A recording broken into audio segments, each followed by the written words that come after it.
YouTube. In this video, we'll be taking a look at how to cut a clip in CapCut on Android. If you want to learn some basics for video editing in CapCut, thankfully the current UI of CapCut is pretty easy to pick up. If you like this kind of content or find this kind of content helpful, leave a message down below. Don't forget to subscribe, and thanks for watching.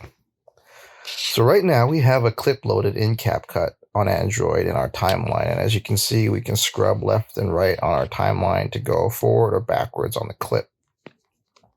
So what you want to do is the portion of the clip that you want to cut in, you just want to make sure that the indicator line is there, and then from there what you want to do is hit edit at the bottom left of the screen here, and then from the edit menu at the bottom of the screen you want to hit split, and that will cut the clip exactly where the line was in your timeline.